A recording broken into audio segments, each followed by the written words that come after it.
Chapter 1. The Fracture. The air was heavy with the scent of rain-soaked earth, the evening sky an inky canvas smudged with gray clouds. The storm had passed, but the atmosphere in the room was charged, far more turbulent than anything nature could conjure. I sat at the edge of the couch, my elbows resting on my knees, hands clasped tightly together, as if the act of holding myself would somehow keep me from unraveling entirely.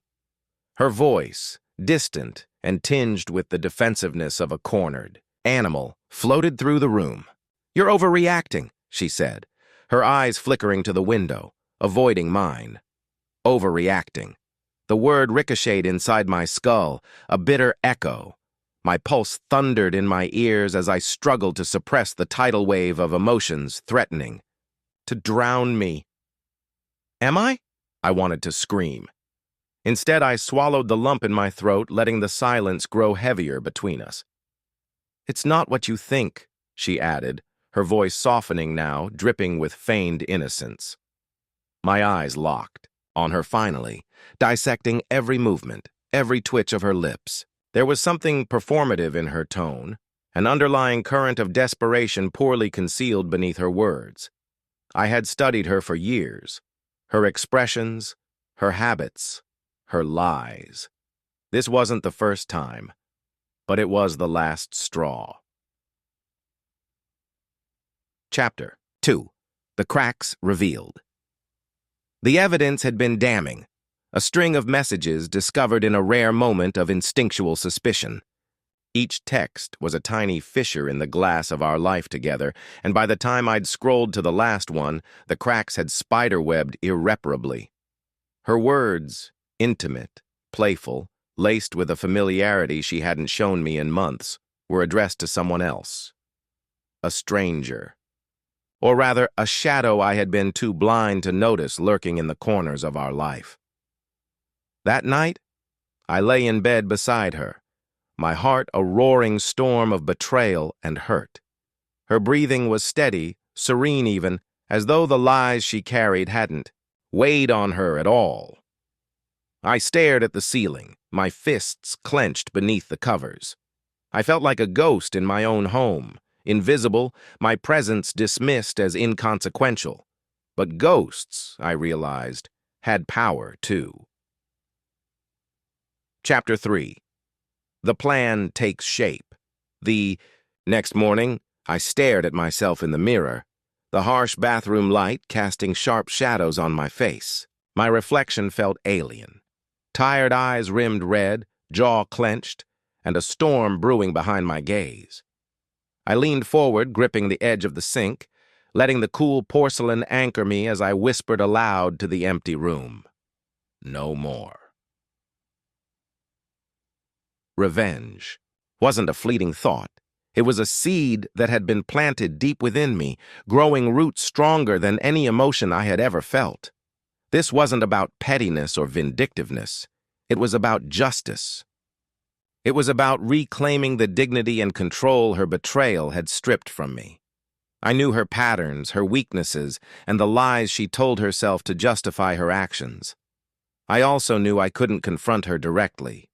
Not yet. Confrontation would give her a chance to weave more lies, to manipulate the narrative in her favor. No, I needed something foolproof. A plan as meticulous and calculated as her deceit had been. Chapter 4. The Gathering. Storm, I began collecting pieces of the puzzle, each detail meticulously recorded in a journal I kept hidden away, a physical manifestation of my resolve. Her. Phone records, financial transactions, social media interactions, they all painted a picture far more sordid than I could have imagined. It wasn't just one affair. The betrayal ran deeper, intertwining with moments I had once cherished as sacred. Vacations, anniversaries, even quiet nights spent at home, tainted now by the realization that she had been sharing pieces of herself with someone else. I let the bitterness settle, not as an anchor, but as fuel.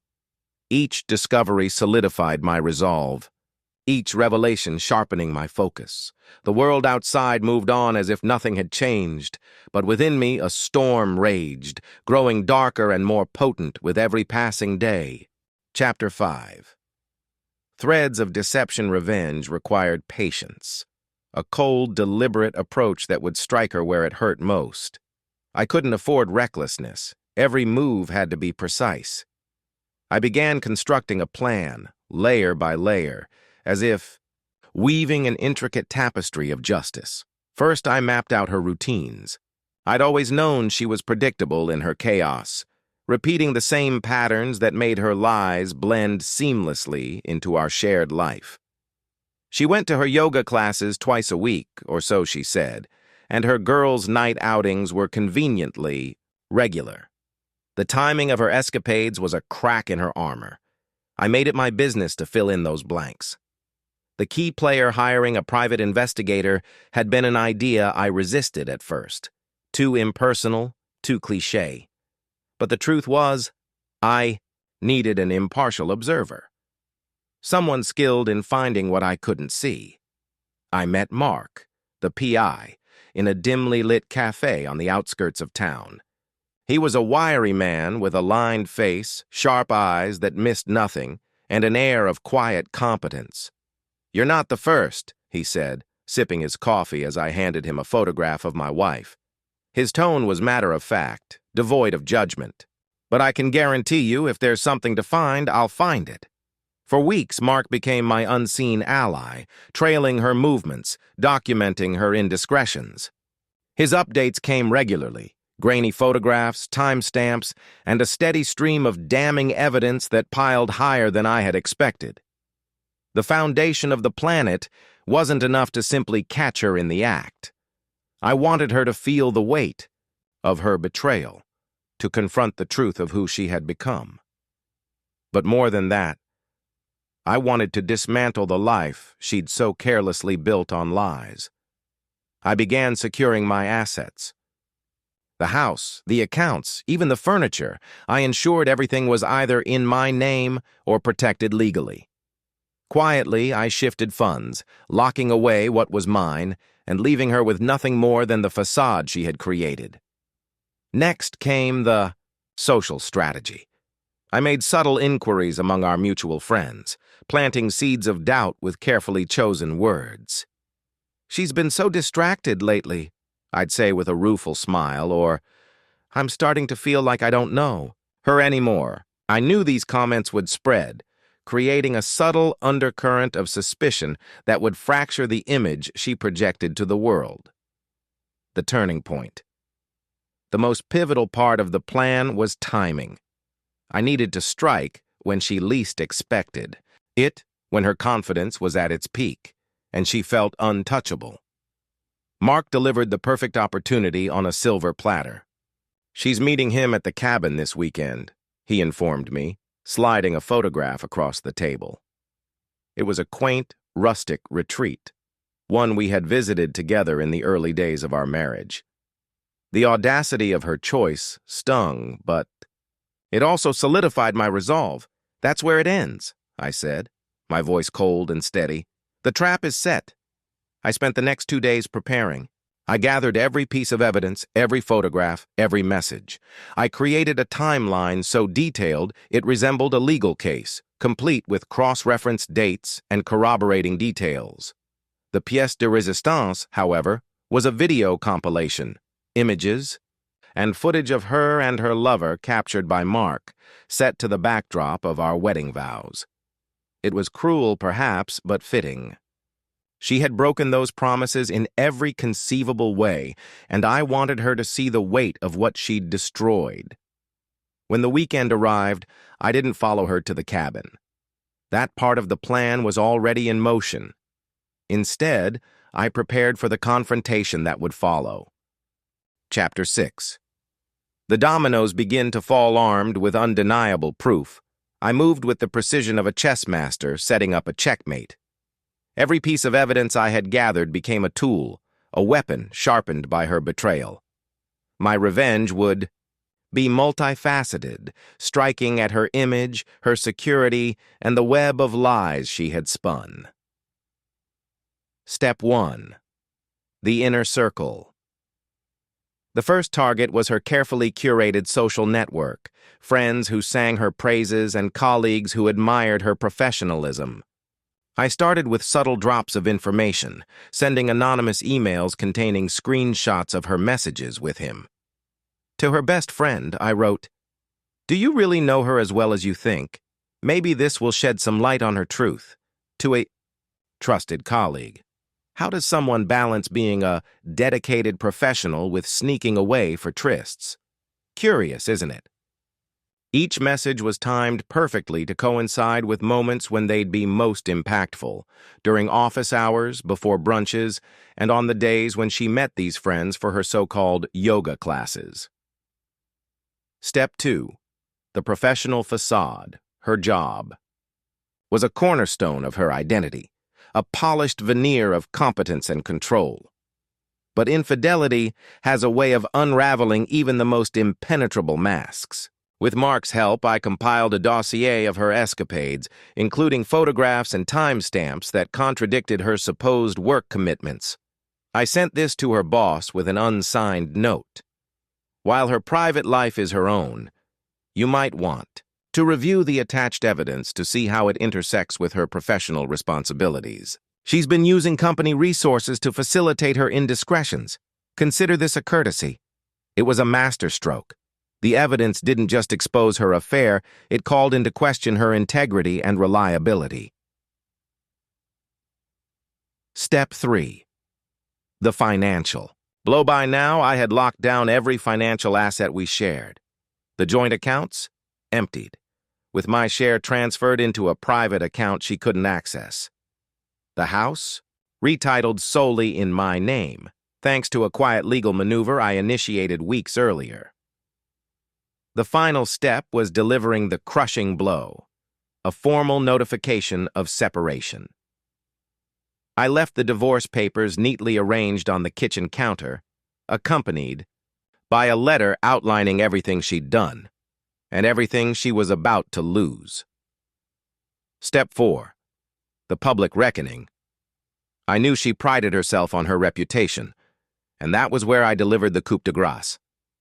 I hired a graphic designer to turn the evidence into a digital storyboard, a sleek, damning presentation of her infidelity. It was distributed anonymously to key figures in her social and professional circles. To ensure maximum impact, I timed the release to coincide with a charity gala where she was to be honored. While she stood on stage accepting her award, whispers spread like wildfire through the crowd as the storyboard circulated among the attendees' phones. Step 5. The lover's reckoning. Her lover, smug and complicit, wasn't spared. I sent the evidence to his wife, detailing every sordid encounter he and my wife had shared. I made sure she had the full picture, empowering her to take her own steps toward justice. Step 6. The fallout. I watched from the shadows as her carefully constructed world crumbled around her. Friends turned distant. Her boss scheduled an emergency meeting. Her lover's wife filed for divorce. Every corner of her life, every lie she'd woven, was illuminated in brutal detail. When she finally confronted me, her face pale and her eyes frantic, I didn't raise my voice. "You destroyed this," I said, my tone calm but cold. "I just made sure everyone saw it for what it was." Chapter 7. The Shattered Mask. The moment she walked into the house, her face told me everything. Her carefully composed mask of confidence was gone, replaced by a pale, fractured shell. Her hands trembled as she clutched the divorce papers I had left on the kitchen counter. Her once flawless appearance, always meticulously maintained, now seemed disheveled. Hair askew, mascara smudged from what I could only assume were hastily wiped tears. She looked at me, her eyes wide with a mixture of disbelief, anger, and fear. "How could you do this to me?" she whispered, her voice trembling. I leaned back in the armchair, calm and deliberate. do this to you?" I repeated, letting the words hang in the air. "I didn't do anything to you, Emily. I just made sure everyone saw what you've been doing all along." Her plea for redemption. She sank into a chair across from me, her hands shaking as she placed the papers on the table. "I made a mistake," she said, her voice breaking. "A horrible, stupid mistake. But we can fix this, please. We can fix this."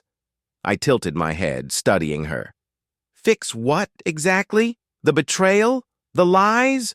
Or the fact that your entire world is collapsing because people finally know the truth?" Tears streamed down her face now, unchecked. "It wasn't supposed to be like this. I didn't mean to hurt you." Her words were hollow, like a scratched record replaying the same tired excuses. I felt a flicker of something. Pity, perhaps. But it was quickly extinguished by the memory of the texts, the whispered phone calls, and the nights she'd spent in another man's arms. The public unraveling, the fallout from her exposed affair, was swift and brutal. At work, her boss called her in for a disciplinary meeting. The evidence I'd sent didn't just put her professionalism into question, it created an unshakable stigma. Her once promising career was now teetering on the brink. Her social circle, once vibrant and supportive, disintegrated. Friends who had once sung her praises now avoided her calls, their own reputations tarnished by association. And then there was her lover's wife. Armed with the evidence I had provided, she filed for divorce and went public with her story. The ripple effect hit Emily like a tidal wave. The confrontation one evening, she stood in front of me again, more desperate than before. "Why?" she demanded, her voice rising. "Why did you have to ruin everything? You could have just left. Why go this far?" I met her gaze, unflinching. "Because you didn't just betray me, Emily. You made me question everything. My worth, my instincts, my sanity. You didn't just cheat on me, you stole from me, my trust, my peace of mind, my future. And you thought you'd walk away without consequence?" Her lips quivered, but she said nothing. The aftermath. The days that followed were quiet, almost eerily. So, she moved out, her presence in the house fading like the echoes of a bad dream. For me, the silence was a balm, a chance to rebuild what she had tried to destroy. I started therapy not because I needed someone to tell me I'd been wronged, but to process the lingering anger and betrayal that clung to me like a shadow. As for Emily, rumors trickled back through mutual acquaintances. She had lost her job and was struggling to regain her footing. Her lover had abandoned her, his own life too damaged to offer her a lifeline. A new beginning. One evening, as I sat on the back porch with a glass of whiskey, I felt something I hadn't felt in months. Peace. I had survived the storm. I had faced betrayal and turned it into strength. And though the scars would remain, they were a testament to my resilience, a reminder that no betrayal, no matter how deep, could break me entirely. Chapter 8. The Weight of Ashes, Emily. The world didn't crumble in an instant. It fractured slowly, piece by jagged piece, until there was nothing left to hold on to. I remember the day it all unraveled. I had walked into the house with an uneasy feeling in my chest, the kind that whispers something is wrong. And then I saw them. The divorce papers. The words on the page blurred as my pulse quickened. This wasn't just a betrayal being uncovered. It was a reckoning. And I had no one to blame but myself. The guilt sitting at the kitchen table, the papers trembling in my hands. I couldn't stop the flood of memories. Every secret meeting, every lie, every moment I had convinced myself that I deserved more than what I already had. It all played back in excruciating clarity. Why did I do it? The question screamed in my head over and over without answer. I looked at him, my husband, my anchor, and he looked back at me with a calm that terrified me more than rage ever could. The first blow. The day after the papers appeared, the real fallout began. I walked into work as if nothing had happened, desperate to maintain some semblance of normalcy. But the stares started almost immediately, whispers that stopped when I passed by. My boss called me into his office that afternoon, his expression grave. "Emily, we need to talk," he said, sliding an envelope across the desk. Inside were printouts of emails, texts, and photos, everything that had been sent to him anonymously. The heat in my face was unbearable. My voice cracked as I tried to explain, but his stern tone cut through my excuses. "This is unprofessional conduct, and it compromises the integrity of this workplace. We have no choice but to let you go." I packed up my things in a daze. By the time I got home, the reality of what I'd lost hit me like a physical blow. The collapse, it didn't stop there. The fallout rippled into every corner of my life. Friends I'd confided in wouldn't return my calls. People I'd once thought would always be in my corner now avoided me like a pariah. And then came his final strike, the evidence sent to James's wife. The confrontation was brutal. James stood there, silent and stoic, as his wife screamed at me, her voice raw with betrayal. She threw the stack of evidence onto the table like a gauntlet. "You think you're special? You think he'll leave me for you? You're nothing, Emily, nothing." James didn't defend me. He didn't even look at me. He just walked out the door, leaving me to face the full weight of her rage alone. The silence. The worst part wasn't the yelling or the accusations. It was the silence that followed. The emptiness of the apartment I moved into after leaving my husband's house. The lack of texts or calls. The gaping void where my life used to be. I spent nights staring at the ceiling, replaying every choice that led me here. The thrill I had felt with James now seemed hollow and meaningless. The lies I had told myself, "I deserve this. He doesn't understand me," mocked me in the dark. The search for redemption. I tried to reach out to him, my husband.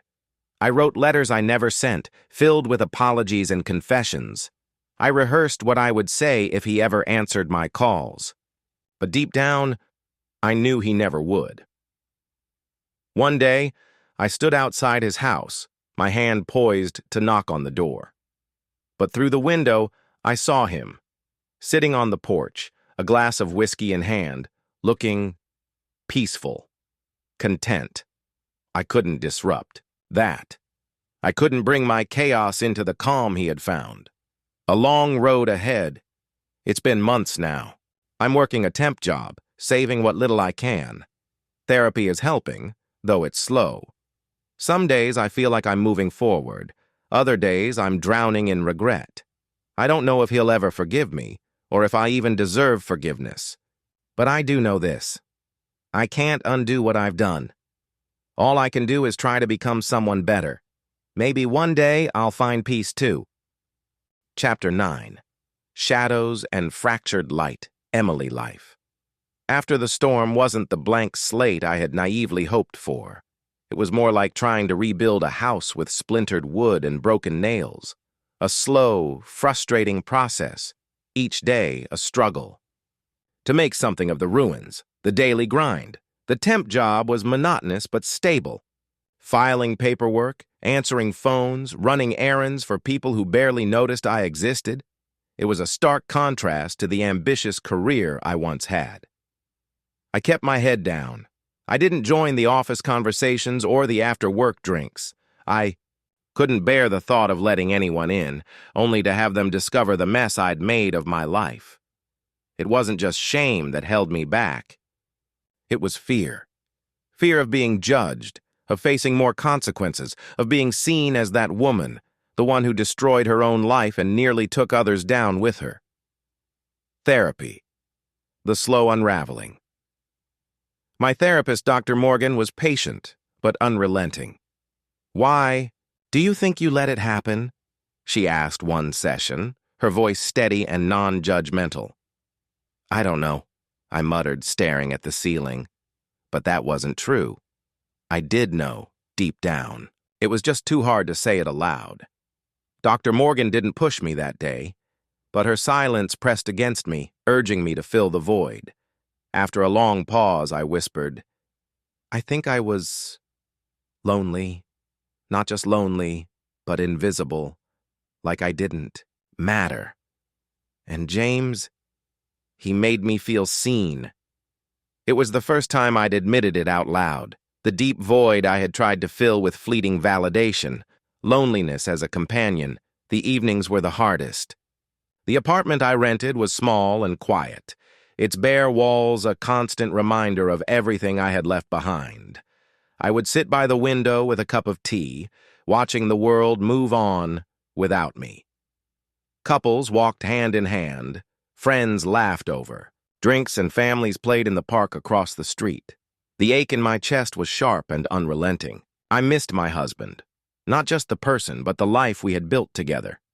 The little rituals, the comfort of knowing someone was there. I didn't even have the solace of anger. He had every right to leave me. I had handed him the evidence of my own betrayal on a silver platter. The search for meaning. I started volunteering at a local community center, teaching English to immigrants. At first, it was just a way to fill my evenings, but it quickly became something more. There was a woman named Fatima, a mother of 3 who spoke barely a word of English but smiled like she carried the sun in her pocket. There was Carlos, a teenage boy who dreamed of becoming a doctor, even as he worked nights at a diner to support his family. Their resilience humbled me. They faced challenges I couldn't imagine, yet they showed up every day, eager to learn, to grow, to build better lives. It made me realize how small my own problems were in the grand scheme of things, and how much I had taken for granted. Encounters. With the past one evening, as I walked home from the center, I saw James. He was sitting outside a cafe with a woman I didn't recognize. She was laughing, her hand lightly touching his arm, and he was smiling in a way that made my heart twist. I froze, unsure whether to approach or slip away unnoticed. In the end, I turned and walked the other way, my stomach churning with a mixture of jealousy, regret, and an odd sense of relief. He was moving on, and he deserved to. Moments of grace. I ran into his mother a few weeks later at the grocery store. I braced myself for the judgment I was sure would come, but she surprised me. "Emily," she said, her voice soft but steady, "you made mistakes, but so does everyone. I hope you're finding your way." Tears welled in my eyes as I nodded, unable to speak. Her kindness was like a balm on a wound I hadn't realized was still open. A new kind of strength. Slowly, I began to rebuild. It wasn't the grand, sweeping redemption arc I had once fantasized about. There were no dramatic reconciliations or triumphant victories. It was quieter than that, a series of small choices, each one a step toward becoming someone better. Started saving for night classes, hoping to pursue a degree in social work. I let myself open up to a coworker who invited me to a book club. I began to write in a journal, pouring out all the feelings I couldn't say aloud. And every time I saw my reflection in the mirror, I told myself, "You're not your mistakes. You're what you do after them." Chapter 10. A Calculated Reckoning, James. The taste of revenge wasn't sweet. It was bitter and cold, but it burned with the clarity of purpose. After all, betrayal wasn't something you simply forgave. It was a wound that demanded acknowledgement, a fracture that couldn't heal without exposing the break. Phase 2. Justice Beyond the Personal. The courtroom was smaller than I had imagined, almost sterile in its lack of grandeur. Emily's employer, the man she had sacrificed everything for, sat stiffly at the defendant's table. His once polished demeanor had faded, replaced by a nervous edge that betrayed his carefully curated confidence. I watched from the gallery as my lawyer laid out the case with precision. The evidence I had painstakingly collected, emails, text messages, expense records, painted a damning picture. This wasn't just an affair, it was an abuse of power, a breach of corporate ethics that had put the company at risk. It wasn't just about Emily anymore. It was about holding people accountable, about ensuring that actions had consequences. When the verdict came, it was swift and decisive. He was fined, stripped of his position, and publicly disgraced. Watching him walk out of the courtroom, head bowed and shoulders slumped, I felt a flicker of satisfaction. But it was fleeting. The quiet fallout Emily didn't look at me as we passed, in the hallway. She was there as a witness, her testimony a reluctant but critical piece of the puzzle. Her face was pale, her eyes rimmed with shadows that spoke of sleepless nights. I wanted to feel triumphant, but all I felt was hollow. She had been part of this, yes, but she had also been a pawn, a cog in a machine built on manipulation and deceit. As I drove home that evening, the weight of it all pressed against my chest. The revenge had been necessary, but it hadn't brought the closure I had imagined. Phase 3. Turning the page, revenge wasn't the end. It was a stepping stone. The real work lay in rebuilding my life, in finding a way to move forward without the specter of betrayal looming over me. I threw myself into work, taking on projects that challenged me and reignited my passion. I reconnected with old friends, people I had neglected in the whirlwind of my marriage. I even started therapy, an unexpected but invaluable tool in untangling the mess of emotions that lingered. But the most significant change was the way I began to see myself, not as a victim, but as someone capable of resilience. A chance encounter. Months later, I saw Emily again. It was at a charity event, a coincidence that felt almost orchestrated by fate. She was standing by the refreshments table, her posture stiff, her expression guarded. For a moment I considered turning away, pretending I hadn't seen her. But something in her eyes stopped me, a flicker of vulnerability, of longing. "Emily," I said, stepping forward. She looked up, startled, and for a moment we just stared at each other. Then she nodded. "James." The conversation that followed was brief but honest. She apologized again, her voice trembling with emotion.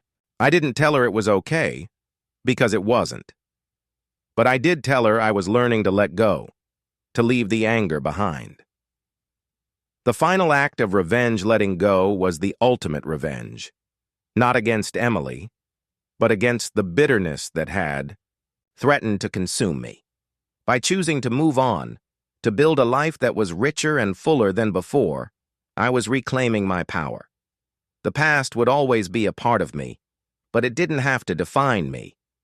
And as I walked away from that charity event, the weight that had pressed against my chest for so long began to lift. For the first time in years, I felt free. Chapter 11. Rising from the ashes, James' life after revenge was quieter than I anticipated, and that quiet was unsettling at first. There were no more schemes to plot, no tangled webs to navigate. I was left with myself, a man stripped of the anger and pain that had fueled me for so long. What remained was unfamiliar, raw, a blank slate I didn't quite know how to fill, reclaiming my identity. The house, once echoing with memories of a life shared, felt cavernous and cold.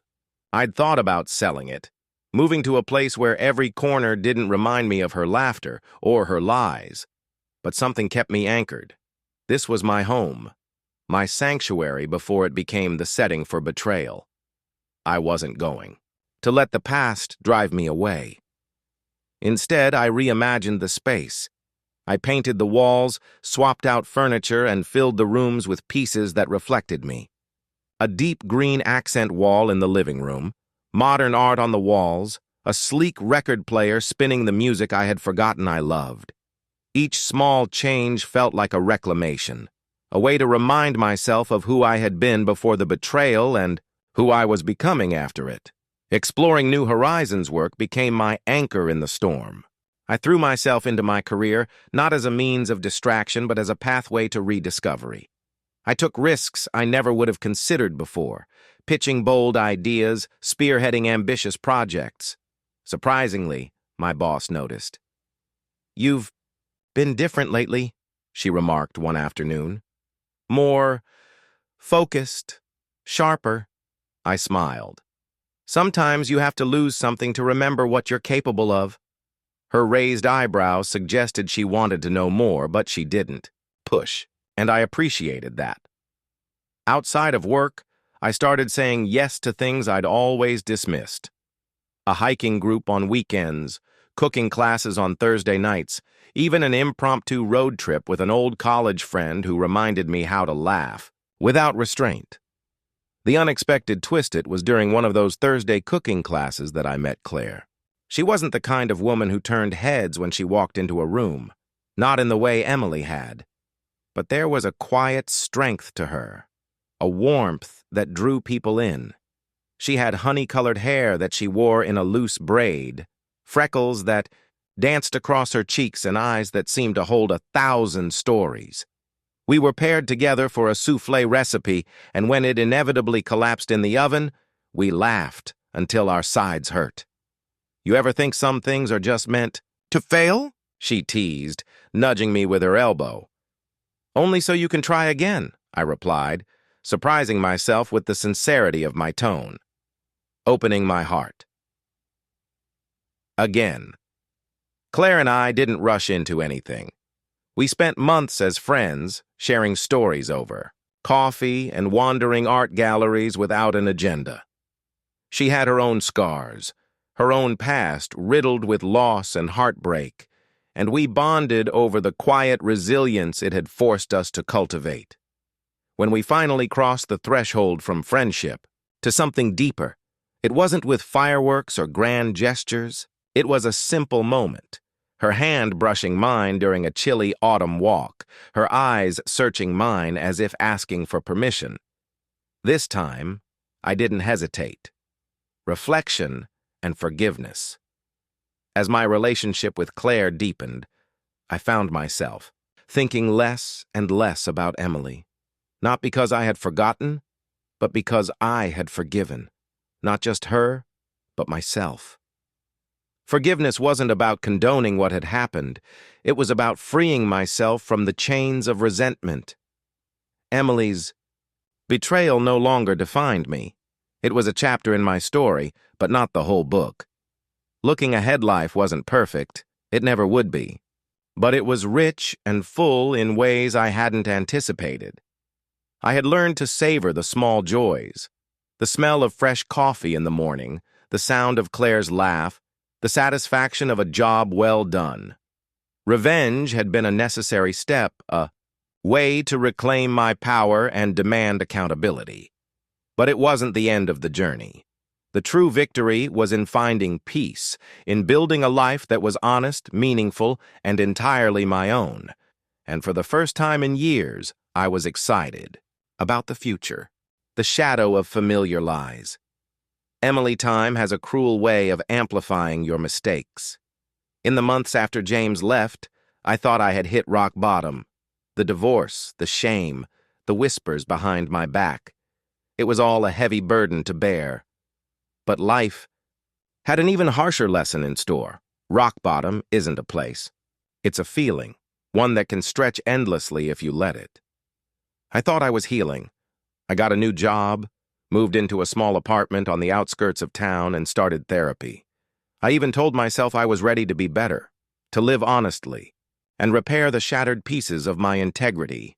But old habits die hard. The second spiral, it started innocently enough. Or, at least that's what I told myself. A late-night meeting at work ran over schedule, and he was there.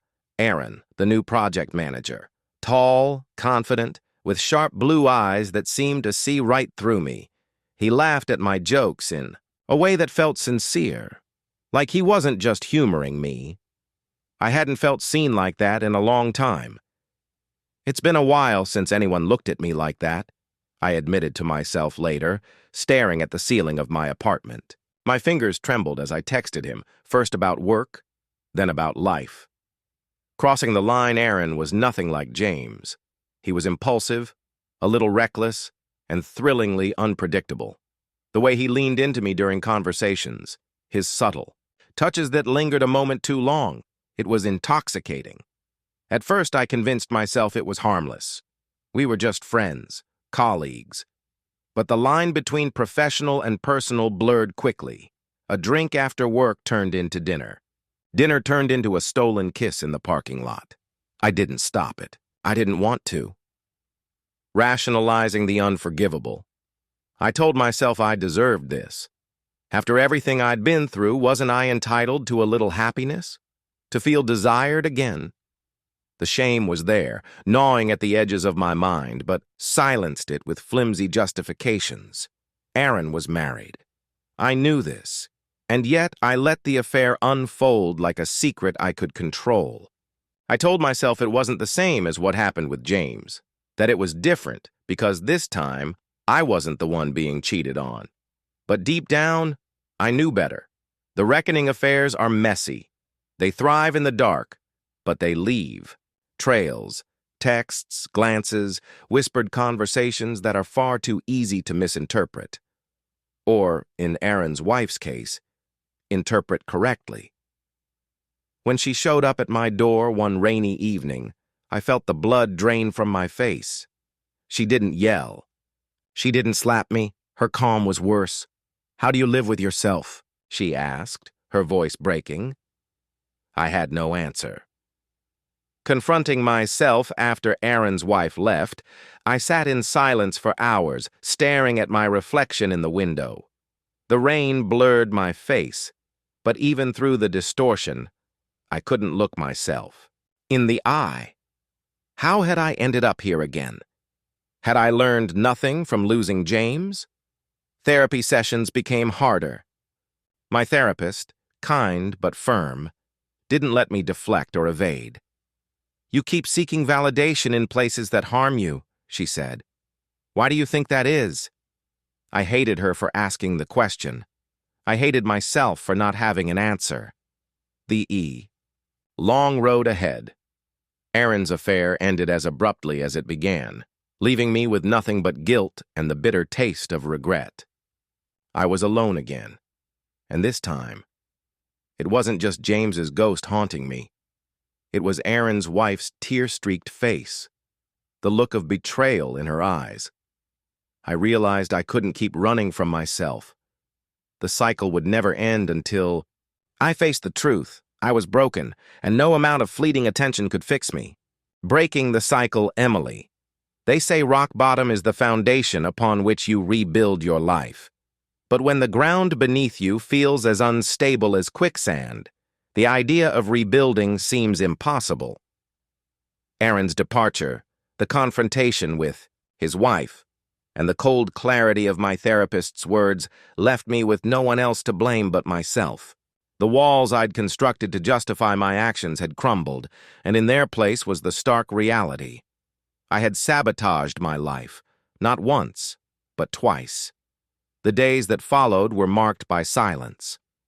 I deleted Aaron's number, left social media, and avoided coworkers who'd grown too curious about the tension in the office. I spent hours in therapy, digging into wounds I'd spent years ignoring, facing the past. "It's not just about what you've done," my therapist Rachel said one session, her voice calm but unyielding. "It's about why you've done it. When did you start believing you needed to be wanted to feel worthy?" The question struck like a dagger. Memories came flooding back. My father walking out when I was 10, leaving my mother hollow and bitter. Her words echoed in my mind. "Men only stay if you're everything they need." I had internalized that lesson without realizing it, letting it shape my relationships, my identity. I'd sought validation in fleeting moments of attention because I didn't believe I deserved love that stayed. The apology that wasn't enough. One evening, after months of soul-searching, I wrote a letter to James. Not to win him back, I wasn't. Foolish enough to think that was possible. But to offer the apology he deserved. I poured my heart into every word, acknowledging the pain I'd caused, the lies I'd told, and the selfishness that had driven me. I didn't ask for forgiveness. I simply wanted him to know I understood the magnitude of my betrayal. I mailed it without expectation, knowing that whether he read it or not was out of my control. A glimmer of hope. The letter was a turning point, not because of any response from James, there wasn't one, but because it marked the first time I took accountability without seeking something in return. Slowly, I began rebuilding. I volunteered at a shelter for women, finding purpose in helping others navigate struggles I could relate to. I joined a support group where I met others who'd hurt those they loved and were working to make amends. I wasn't fixed, I wasn't redeemed, but I was trying, and for the first time, that felt like enough. James's unexpected gesture. Months later, a plain white envelope arrived in my mailbox. It was from James. Inside was a single handwritten note. Emily, I received your letter. Thank you for your honesty. While forgiveness takes time, I hope you find the peace you're searching for. We all deserve a chance to grow. Tears streamed down my face as I read his words. They weren't an absolution, but they were a reminder that growth, however painful, was possible. Looking forward. Every day is a choice to live honestly, to confront my flaws, and to let go of the need to be defined by someone else's gaze. I still carry the weight of my mistakes, but I've learned to use them as stepping stones rather than shackles. Rebuilding isn't linear, and it isn't easy, but it's worth it. And for the first time in years, I believe I am too. James's journey, a tale of reflection and healing. James. I had thought that revenge would bring me peace, but peace was a fleeting visitor in the aftermath of my choices. I had set out to make Emily feel the same betrayal I had experienced, to make her understand the weight of her actions by turning the tables, by showing her what it felt like to be unwanted, to be discarded. But I had miscalculated, misjudged my own capacity for anger, and, more importantly, my own need for closure. The plan had been executed meticulously, but I was left with a hollow victory. The coldness I'd inflicted on Emily didn't give me the satisfaction I'd anticipated. It didn't fill the emptiness I had carried with me for so long. If anything, it made the void deeper, sharper, more demanding. It was strange. I had seen myself as a victim in this story, and yet, with every step I took toward vengeance, I was transforming into something unrecognizable. I had spent years building a life I thought was solid, only for one betrayal to tear it apart. And in my effort to regain control, I had hurt her. Yes, but I had also hurt myself. The aftermath of my revenge revealed something uncomfortable. I hadn't fixed anything. I hadn't solved the problem. If anything, I had only perpetuated the cycle. The struggles of moving on. In the weeks following the confrontation, I found myself at a crossroads. The apartment, once a sanctuary, felt suffocating. The silence between me and Emily was deafening, and the walls that had once kept our secrets felt too thin. My work was an escape, a place where I could bury myself in the mundane to avoid confronting the chaos of my personal life.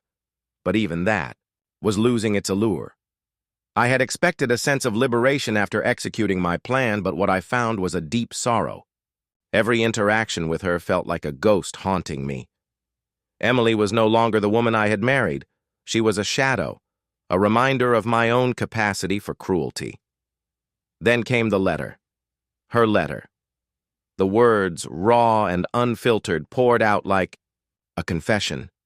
In them, I saw a side of her I hadn't allowed myself to see.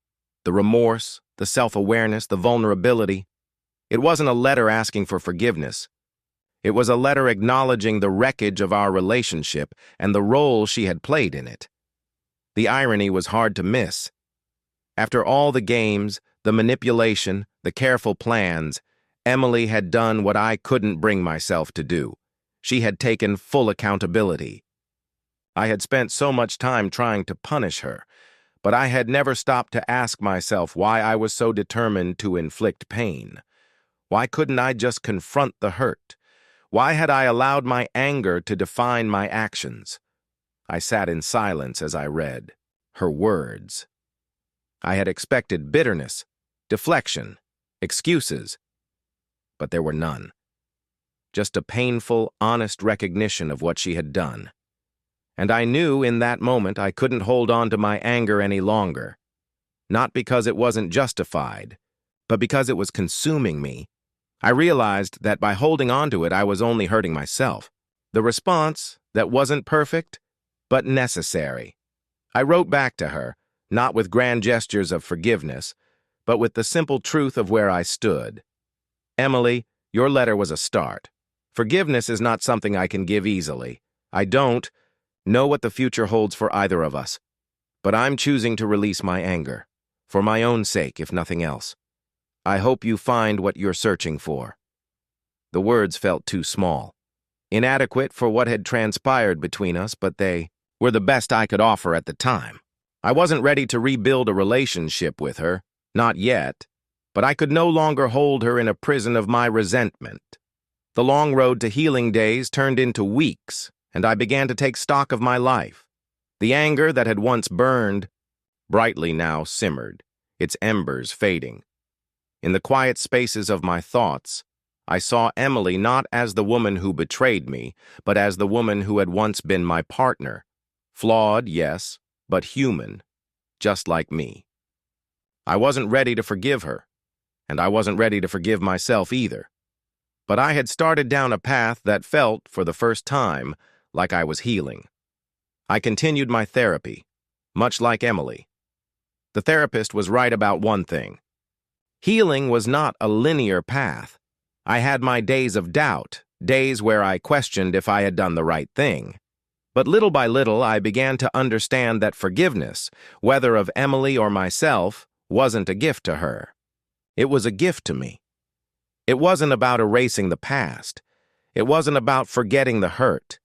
It was about not letting the past dictate the terms of my future. A future rewritten. Emily and I didn't become friends again. We didn't rekindle our relationship. But as months passed, we began to share something more subtle, a quiet understanding. We were both on separate journeys of growth, but the lessons from our shared pain would always be with us.